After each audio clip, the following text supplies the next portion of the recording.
Mr. President, Deputy Chair of the Constitutional Court, Mr. Prefect, Mr. Mayor, religious, military, civil authorities, chancellors, chairman, deputy chairman, managing director, ladies and gentlemen of the board of directors of Bocconi University, dear colleagues, teaching faculty and staff, alumni, partner institutions, dear students, ladies and gentlemen. I would like to join first of all the words of Professor Monti, thanking you for being here at the opening ceremony of this academic year. Thank you very much, Mr. President, for participating in our opening ceremony in a year that is extremely important for our community. And thank you very much, not just for the extraordinary work you did over the years, but for the example of strength, balance, and fairness that you provide us with every day. 2009 was certainly a complex year from the political, social, and economic point of view. Posterity will probably remember it as the year when we started a second Cold War involving this time United States and China. The year of Brexit showing all its contradictions, the year where we have turbulence on the geopolitical front from Latin America to Asia, the year of negative banking interest rates, the year when, with deep fake, the combination of artificial intelligence and social media shows its darker side, the year that in July had the highest temperature in modern history. Unlike what it looks like, we would like to see 2019 as a turning point, a year in which sapiens understood how it is not appropriate to trivialize the complexity defining contemporary world, and how much, on the other hand, we need to have consistent solutions with the growing complexity of society. We would like to read 2019 as the year of awareness and openness to complexity. Recently, it seemed that the growing complexity of the world could be dramatically simplified. We have a Western world that struggles to grow, and the answer from political forces was the closing of the borders. The United Kingdom wants to have greater margins of autonomy, and the response was a no-deal Brexit. We have a single currency that struggles to sustain growth at individual nations level. The response was the return to local currencies. In general, against this complexity that requires greater competences, the answer seemed to be the naivety of ignorance. A simplification may be introduced by the times, the binary logic of the digital world that invades us with social networks and seems to force us to express our opinion on every topic with a thumbs up or thumbs down. In the calendar year that is going to finish, we seem to give the right weight to the complexity of the world surrounding us. This is extremely positive. 2009 is the year we talk about how to make the euro compatible with the sustainable growth in different countries. The year where we see the first signals of a changing of the attitude on the topic of immigration. The year in which Europe is recognized to have made taken a great step in the regulation of the digital world. This greater awareness also is related to the topics that since 2002 have been the interest of Bocconi. Economics is in its nature a complex science. Since we started studying economics with Adam Smith in the late 18th century, economics deals with the study of choices that are aimed at adapting scarce resources to the needs. Unlike other sciences, economics doesn't have the possibility to have laboratory experiments and uses tools that have become robust only in the last few years. Even if we wonder about the complexity of the context in which economics operates, over the years we have developed an egocentric image focused on the individual, the so-called Homo economicus. Only recently we have acquired full awareness of its impact. For example, at the end of last year, the Nobel Prize was awarded to Bill Nordhaus for the work carried out on the understanding of how economic incentives may contribute to the world climate policy. This represented literally a breath of fresh air for economic studies. And I would like to say that our professor, Valentina Bosetti, has worked for a long time with Bill Nordhaus and has recently been awarded the European Research Council on the subject matters of climate change. The choice made by the Swedish Academy has then started a new trend for social sciences. The Nobel Prize for Economics was given to Banerjee, Duflo, and Kremer, thanks to the seminal work carried out on the fight against poverty. Once again, Eliana La Ferrara, our professor, he has written works with the two of these Nobel Prizes and has started a research laboratory together with the Foundation Romeo Invernizzi on the fight against poverty. A very important aspect is that this openness at the macroeconomic level is also true at the microeconomic level. For many years we have considered that the main focus of an enterprise was to create value for shareholders. This interpretation often translates itself as profit. The simple difference between revenues and costs.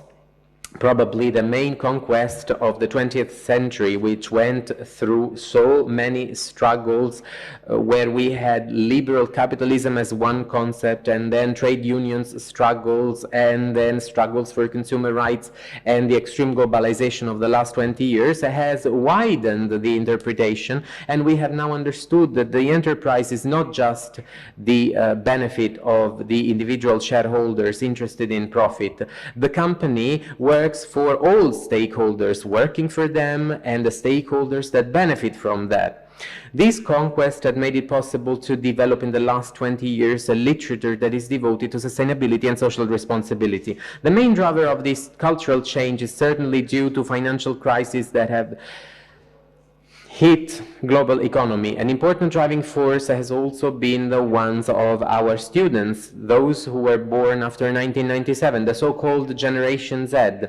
The most symbolic case is Greta Thunberg and the protest Fridays for Future. Like Greta, our students wonder daily what is right and what is wrong when subject matters have to do with economy. And with this new awareness, we have lit a beacon in 2019. First of all, the letter written to the managing directors by Larry Fink, the founder and president of BlackRock. He asked the CEOs to have a purpose for their enterprises, going beyond the simple profit.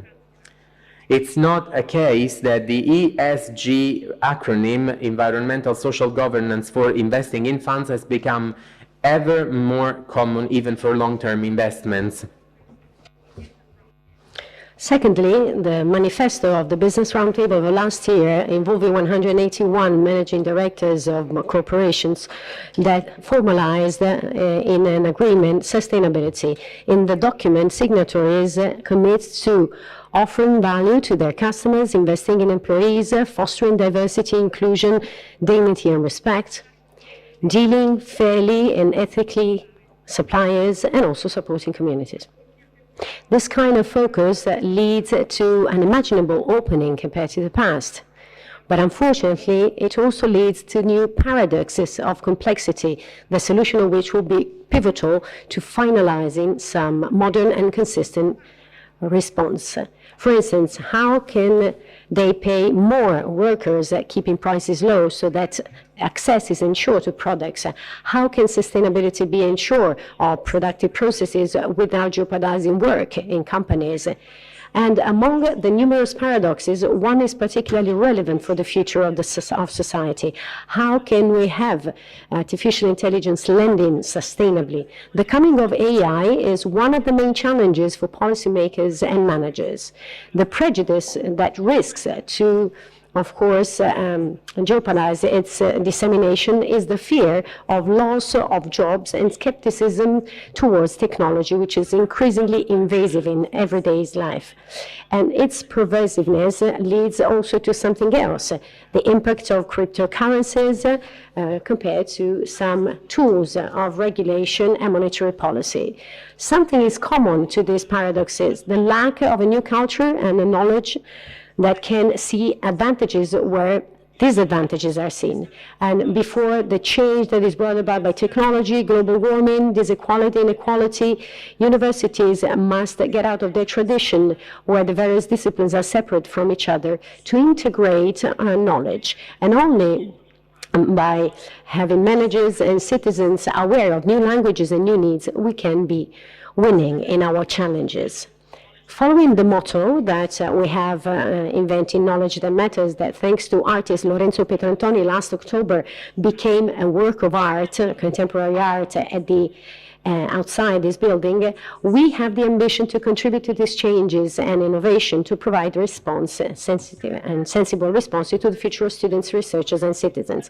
We can take up this challenge relying upon our solid tradition and results that Bocconi has achieved in all the different areas of scientific production, teaching, and impact on the employment market. Let me mention three indicators: international rankings that President Monti has already mentioned, and also in social sciences and management, we are 16th in the world. The ability to attract funding for research, we rank first in Italy with 35 ERC grants, and whereas we are second with the London School of Economics.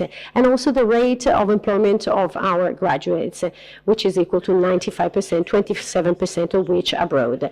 The increasing awareness of the challenge of AI led us to invest in data science and computer science, and we did that following our usual strategy, starting from research and human capital to launch new educational products. For 3 years, we have been including in our offer some courses in applied mathematics, theoretical physics, IT sciences, and data science. During this year, we launched Artificial Intelligence Lab, headed by Professor Riccardo Zecchina, aimed at studying AI algorithms. We've also launched Data Marketing Inside, guided by Professor Dirk Hovey, to study the impact of big data in the wide marketing area.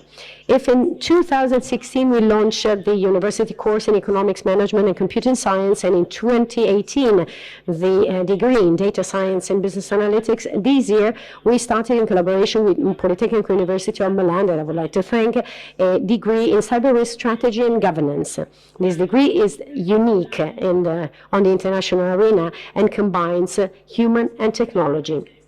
And we've had an extraordinary response for businesses. We would like to thank them for the scholarship, NTT Data, Cisco Replay, Vodafone Intesa Sanpaolo, and KPMG. And I would also like to stress that 50% of this course involves women, girls, which of course, goes against the theory that STEM is not female.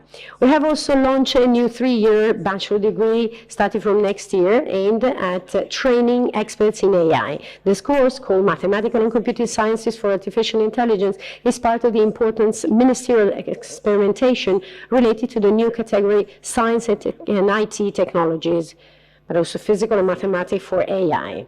We will also extend our PhD in statistics, guided by Professor Anton Lioy, which has been called PhD in Statistics and Computer Science, to train students in computer science. Among the goals that we have decided to achieve, we also want to accelerate startups. Thanks to the Protector for Innovation, and I'm really grateful to Professor Marcus Venzin, and also with the contribution of the members Vittorio Colau and Diego Piacentini, we have decided to allocate more resources to entrepreneurship, leading to Bocconi for Innovation, and accelerate and supporting a better thrust to innovation. 90% of Italian startup companies are still working after 5 years, and at face value, it seems to be a positive figure, but the doubt is that it conceals the lack of sufficient innovation. And Europe has been overtaken by China and the States, and by their developing and marketing of new technology and business models. The ranking of scale-ups of 2019 places Italy at the 11th place, and the three ecosystem of UK, Germany, and France is wide. And therefore, instead of celebrating our rate of survival of 90%, we should reflect on its meaning. Such a success rate indicates that we are not sufficiently, we have not been aggressive in pursuing new ideas, and we cannot fail quickly to start again. It seems that Italian startup companies prefer to die slowly, following ideas and incremental innovations. But Italy is not still. It is trying to make up for lost ground in terms of assets gathered and incubators, and the region, the Lombardy region and Milan are the flagships of what we have done in the country, especially for technological transfer, in the light of our expertise, not only in the production of algorithm, but also in the strategic, financial, and commercial component. We want to provide support to acceleration of startup companies. Areas where our accelerator will take place is digital tech, made in Italy, and sustainability. Acceleration, which will last 4 months, will be open to 30 startup companies every year, and they will be provided financial support, mentorship, support in creating contacts with investors, and support in development. This will rely on an important partnership called the City Foundation, Henkel X, but also Istituto Italiano di Tecnologia, Milan Polytechnic University, and Milan Università degli Studi, and I would like to thank them. The evolution implemented by Bocconi was facilitated by the enhancement and inclusion of its human capital. In 2019, Bocconi has 15,000 students coming from 99 different countries, and today 60% of courses is held in English, and these courses are on average attended by 38% of international students. In SDA Bocconi classrooms hosting post-experience courses, 12,000 managers coming from 75 different countries have participated in this training. And this is guided, and these courses are not provided only in Milan, but also around the globe. And today we have also traditional Western destination, but also Asian and from Africa and Middle East. SDA Bocconi is part of the 90 business schools in the world, out of more than 10,000 schools that have received the so-called Triple Crown, crediting the three main world body, AACSB, AMBA, and ESQUIS. And thanks to the development of courses according to the Netflix model, as we call it, the international exposure and impact in training take a step forward. Regarding faculty, we have 365 professors, 31% of which are women, and 19% of which are foreigner. Diversity of academic roles is pivotal for the future. To increase the university has committed to recruit 8 colleagues on international market, women, the first of which, Professor Catherine De Vries, an international expert on political sciences, will start in January 2020. You will see the different welcome that we have decided to give and the universities of origin. And this year corresponds to the 20th anniversary of the Faculty of Law in Bocconi. For the very first time, we have participated in the Association of American Law Schools in Washington, D.C., to also recruit some colleagues in the law market, in the international law arena. Besides maintaining a system where tuition fees depend on income, family income, in 2019, 30 million euros were provided to support our students. And I would like to thank individual donors and corporate donors supporting the campaign called A Possible Challenge, una sfida possibile, that next year aims at raising 120 million euros that we consider not to be achievable until some years ago. I would like to thank in particular the Bocconi alumni community, guided by President Riccardo Monti, and the campaign board, guided by Enrico Cucchiani, who are involved in many of these activities on the engagement of over 120,000 alumni in 166 different countries in the world. And we have 800 individual donors that have supported Bocconi and 100 partner companies and supporters. Among this funding, I would like to highlight the different chairs that have been launched. This year, we have added 4 new chairs that we have and have reached 19 different ones. I would like to mention Algebra's chair in long-term investment and absolute return, given to Professor Stefano Caselli. Intesa San Paolo chair in economics of financial regulation, given to Professor Donato Masciandaro. KPMG chair in accounting, given to Professor Annalisa Principe. Luxottica chair in Chinese market and business development, given to Professor Fabrizio Peretti. Bocconi keeps exploring complexity through scientific research. This year, thanks to our professors, we have consolidated our average pattern of quotes with an increase of 17%. The H index has almost tripled compared to 10 years ago. And also the number of professors working as editors or associate editors of important magazines has increased from 24 to 32. Also, our ability to attract public funding for research is really important. We have already mentioned the 15 print we won and already mentioned 35-year C grants. Investment in research and in corporate social responsibility has allowed getting skills and launching courses and specific programs. Besides our effort in environmental themes in the different degrees, our Master in Green Management, Energy and Corporate Social Responsibility has ranked third for the first for the third time in international master courses on sustainability. But also we have other courses, and the Foundation Romeo De Rica and Vernizzi funded Agri-Lab of SDA Bocconi focused on the agribusiness industry. Among the first results, a massive open online course that will be distributed on the Coursera platform extending to 11, our offering of the so-called MOOCs. And the support of Equita will allow in establishing an important laboratory on capital markets to understand its operation in this particularly complex regulatory and management situation. Increased complexity and knowledge linked to scientific research and university training education requires the creation of alliances and consortia representing a model internationally. The historic opening of Bocconi to networks was extended, as Professor President Monti said, Civica, but we also have 4 more alliances. We have subscribed U7 Plus, an alliance of 48 universities aimed at informing on the main themes on the agenda of policymakers. We have been admitted to Global Network for Advanced Management, founded by Yale University, a network supporting mobility of students in the main 30 business schools of the world. We have participated in Aloes, a network founded by Mannheim University aimed at developing cooperation of the 12 main universities, European University, and we are participating in creating Apelia aimed at fostering cooperation in legal studies. Between 2016 and 2019, the number of partner schools of the university increased from 259 to 281, and the network ranges from North America to Asia, and in particular the double degree programs allowing to get a double degree from the different institutions in 2019 achieved 33 partner schools. Let me mention the Master in Politics and Political Analysis, developing 2 degrees with Sciences Po in Paris and London School of Economics, and another very prestigious agreement was signed with IIM in Bangalore, a double degree with Guanghua School of Management of Peking University, and also another double degree in the legal field involving Fordham Law School, Indiana School of Law, and Maastricht University.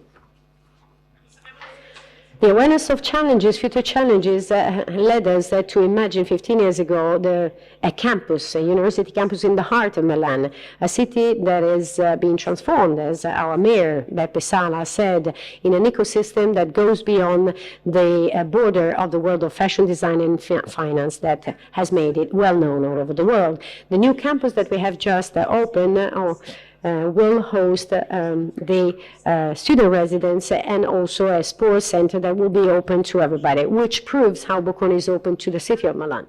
Designed by the Sana Japanese cabinet, and that has involved the 2 architects in the ceremony that won the international tender of 2012, the new campus will allow citizens to get back their former municipality data center as the integral part of a green system. The new campus is particularly sensitive to the environment and also in technology, thanks to the implementation of the Internet of Things, so it will make the educational path very involving and very innovative. We're particularly glad for the generosity of the Ferrero family, who decided to call the SDA Bocconi Auditorium in the memory of Michele Ferrero, an unforgettable person that has honored the world and the creativity of Italian entrepreneurs. And we're also glad to remember Guido Roberto Vitale, who unfortunately died at the beginning of this year, and we have dedicated an executive room. The new campus will host two particularly prestigious events. In February, we will host the EFMD conference, which will involve over 350 deans of business schools from the world. And in August, the World Conference of Econometric Society, involving 1,500 participants coming from all over the world. And the campus will be open in August for that. And I would like to conclude by highlighting that Bocconi University is always following its path thanks to the teamwork. Let me thank the president of the university, Mario Monti, the CEO, Riccardo Taranto, who in the academic council and the management manages our university every day. The president of Javot Institute, Angelo Provasoli, vice president of the university, Andrea Sironi, vice president of Advisory Council, Francesco Giavazzi, and the emeritus president of the university that has already been mentioned by President Monti. Let me conclude by saying that in a world where the increasing complexity is there, the challenge of integration of knowledge and skills is the main way to follow, and openness is the main drivers. Bocconi, with the extraordinary help of its students, members of the staff, professors, advisors, members of the board, alumni, and partner institutions, is making its best to follow this principle in the tradition that, since its very origin, mixes passion, professionalism, and innovation.